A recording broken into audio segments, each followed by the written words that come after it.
जिंदाबाद जिंदाबाद जिंदाबाद तेजस्वी जिंदाबाद जिंदाबाद जिंदाबाद अब जिंदाबाद जिंदाबाद जिंदाबाद राम वृक्ष सदा जिंदाबाद जिंदाबाद जिंदाबाद। सर अभी जो आप हायाघाट विधानसभा क्षेत्र के जो है धनौली गांव में आए हुए हैं और सामाजिक न्याय परिचर्चा कार्यक्रम था, इस का मुख्य उद्देश्य क्या था?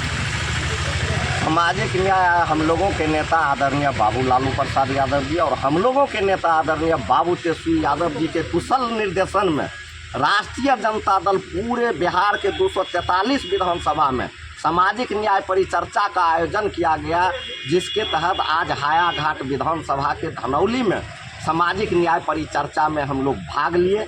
आपने देखा होगा कि हम लोगों के नेता आदरणीय बाबू लालू प्रसाद यादव जी जिस दिन से बिहार के मुख्यमंत्री बने थे, उसी दिन से समाज में कटे छटे छूटे दलित पिछड़ा अत्यंत पिछड़ा समाज में शोषित वर्ग को, समाज में पिछड़े वर्ग को, अत्यंत पिछड़े वर्ग को, समाज में दलित और महादलित को मुख्य धारा में जोड़ना और उनको सामाजिक जीवन व्यवस्थित करना ही सामाजिक न्याय।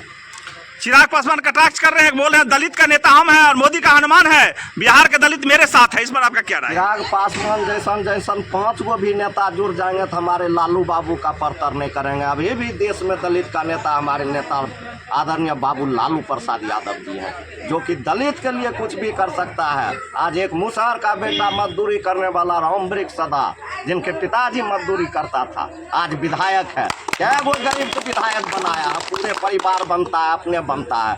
दलित का अगर गरीब का बनाने वाला है तो हम लोगों के नेता आदरणीय बाबू लालू प्रसाद यादव जी हैं, बाबू तेजस्वी यादव जी हैं। इसलिए देश के दलित के अगर कोई नेता है वह बाबू लालू प्रसाद यादव जी है। जीतन मांझी भी तो कटाक्ष कर रहे हैं लालू यादव पर, कह रहे हैं कि नहीं वो जो सामाजिक न्याय का प्रावधान नहीं है, सामाजिक न्याय का प्रावधान तो हम लोग हैं, जो हमें जो मुख्यमंत्री बनाया गया और हम दलित का नेता हैं।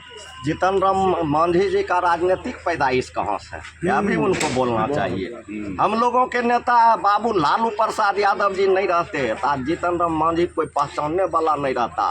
पूछिएगा जीतन राम मांझी से, शिक्षा मंत्री कौन बनाया था उनको, बिहार विधानसभा उनको कौन भेजा था? जिस समय ये नीतीश कुमार उनके छाती पर चढ़ के हुंकार भर रहा था, उस समय पीठ ठोकने का कौन काम किया था? दलित के आगे लाने का कौन काम किया था? और ये मुख्यमंत्री बनने की बात करते हैं। ये जो लोग मुख्यमंत्री बना दिया माननीय मुख्यमंत्री नीतीश कुमार जी, ये उसका नहीं हुआ तो ये बिहार के जनता का होगा और दलित का होगा। ये ढोंगबाज दलित हैं, इसलिए दलित का विश्वास इनसे उठ चुका है। और दलित का नेता कोई लोग अपना मुंह से कहता है, सर्वे करा ले कि वास्तव में मुसहर का नेता कौन है। चिराग पासवान बोले हैं जातीय जनगणना पर की घोषणा हो, सार्वजनिक ना हो। आपने देखा होगा कि देश में जिस समय जातीय जनगणना की बात चल रही थी, जातीय जनगणना हम लोगों के नेता आदरणीय बाबू लालू प्रसाद यादव जी 25-30 साल पहले मांग किए थे लोकसभा में कि देश में जातीय जनगणना होना चाहिए। हम लोगों के राजमाता श्रीमती राबड़ी देवी जी भी मांग की थी कि जातीय जनगणना होना चाहिए। और जब 17 महीना के सरकार में हम लोगों के नेता आदरणीय तेजस्वी बाबू के नेतृत्व में जब 17 महीना की सरकार बनी, हम लोगों के नेता ने जातीय जनगणना करवाने का काम किया। और हम लोगों के नेता बाबू लालू प्रसाद यादव जी बोले थे कि हम जातीय जनगणना कान पकड़ के करवाएंगे, और ये लोग बोले थे कि हमारे लाश पर होगा। आज जातीय जनगणना किनके दबाव में हुआ? बाबू लालू प्रसाद यादव जी के दबाव में। भाई चिराग पासवान कहते हैं कि जातीय जनगणना होना चाहिए लेकिन सार्वजनिक नहीं होना चाहिए। हम पूछना चाहते हैं FIR होना चाहिए लेकिन अरेस्टिंग नहीं होना चाहिए। हम पूछना चाहते हैं जातीय जनगणना में कौन जाति का क्या कितना पास जमीन है, किसके पास कितना नौकरी है, किसके पास कितना शिक्षा है, किसके पास कितना स्वास्थ्य है। जब तक जातीय जनगणना प्रकाशित नहीं होगा तो कैसे पता चलेगा कि कौन लोग 1000 बीघा जमीन जोत रहा है और कौन लोग भीख मांग रहा है। इसलिए भाई चिराग पासवान को सोचना चाहिए, दलित के हित में बोलना चाहिए, सिर्फ मोदी जी का हनुमानी नहीं बनना चाहिए। तो इस बार बिहार की जनता क्या चाह रही है?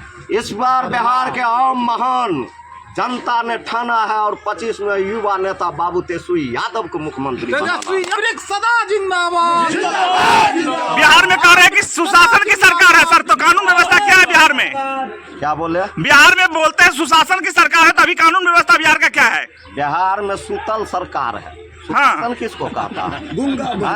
बिहार में सूतल सरकार है, सरकारें सूत गया है। नीतीश कुमार जी कुछ दिमागो मांग कम करता है। हम लोगों के चाचा जी हैं, बड़ी इज्जत करते हैं, अत्यंत पिछड़ा के नेता हैं, इसलिए नहीं बोलते हैं।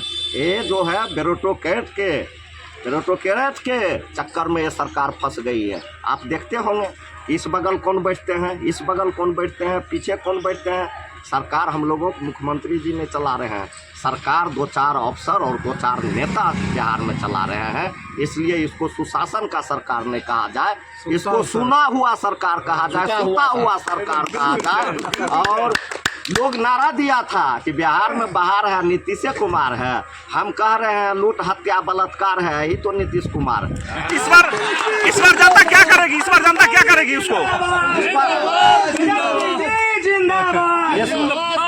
इस बार जनता उसको उखाड़ के फेंकेगी और काम करने वाले, नौकरी देने वाले, बिहार को विकास करने वाले, बिहार को आगे ले जाने वाले बाबू तेजस्वी यादव के नेतृत्व में बिहार के महान जनता सरकार पर।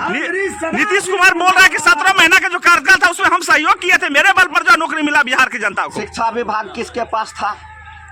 हम लोगों के विधायक के पास, भाई चंद्रशेखर के पास। किस पार्टी का विधायक था? राष्ट्रीय जनता दल के। सबसे ज्यादा नौकरी किस विभाग में हुआ?